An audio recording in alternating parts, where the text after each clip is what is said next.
होता है या मेरे को कुछ होता है तो उसके डायरेक्ट जिम्मेदार अखिलेश यादव होंगे। इससे पहले आपने बताया कि किस तरह से आपके हस्बैंड को भी डे ब्रॉड लाइट में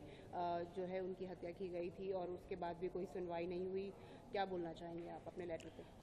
देखिए, मैंने लेटर को बहुत सोच विचार करने के बाद लिखा, क्योंकि पहली बात तो जैसे इनको पता था कि मैंने जब राज्यसभा का चुनाव हुआ मैंने तभी वोट उनको दिया, तो उसी समय मुझे निकाल देते। और उसके बाद जिस तरह से मुझे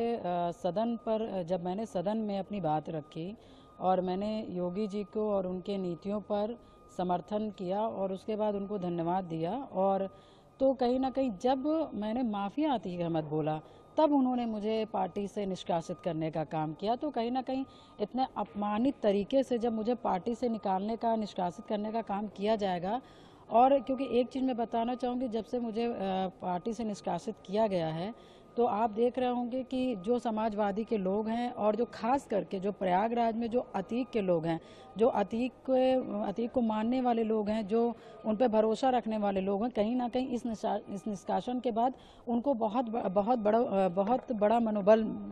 मिला है। तो मैं इस वजह से, क्योंकि उनके जिस तरह से मेरे बारे में टिप्पणी करना, अभद्र टिप्पणी करना, और मुझे सूचना भी मिल रही, जिस तरह जानकारी मिल रहा है कि उनको एक बहुत बड़ा ताकत मिल गया कि पूजा पाल अब समाजवादी से हटा दी गई है, अब ये हम लोगों की पार्टी है। अब हम लोग जिस तरह से चाहेंगे, जिस तरह से रहेंगे, जिस तरह से हम रहेंगे, हम रह सकते हैं और इनको चोट पहुंचा सकते हैं। तो बहुत विचार करने के बाद तब हमने माननीय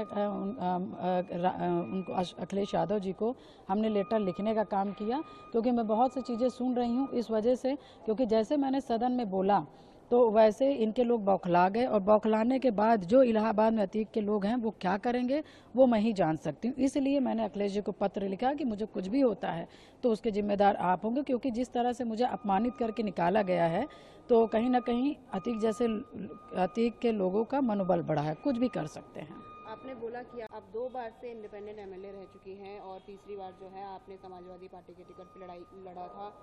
अब आपने जब पार्टी से एक्सपेल कर दिया गया है आपको, आपने क्या सोचा है आने वाले टाइम पे? जैसे कि आपने बोला कि आपने योगी आदित्यनाथ की नीतियों को समर्थन दिया, तो क्या आपको कोई प्लान बिल्कुल, बनता है देखिए, बीजेपी ये में आने आज का? से नहीं, ये आज से नहीं है। ये जब मेरे पति की हत्या हुई थी तभी से मैंने संकल्प ले लिया था कि जितना हो सकता है मैं माफियाओं के खिलाफ लड़ूंगी और मैं उसी पार्टी को सहयोग करूंगी, अपना समर्थन करूंगी, अपने समाज का समर्थन दिलवाऊंगी जो माफियाओं को, जो अपराधियों को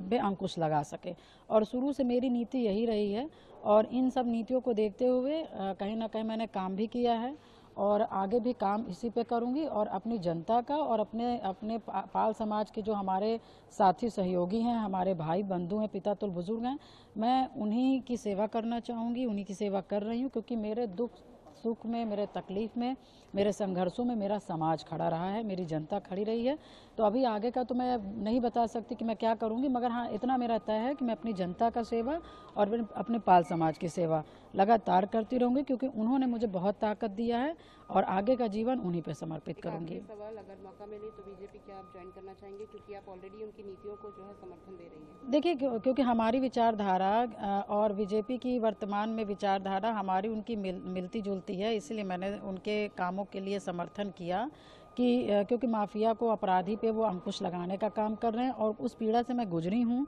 तो कहीं ना कहीं जिस पीड़ा से मैं गुजरी हूँ उस पर वो अंकुश लगा सकते हैं और लगा भी रहे हैं। इस वजह से अभी मेरे विचार उनके मिल रहे हैं। अब आगे आगे क्या होगा वो समाज से बात करके तो ही तय होगा। जी।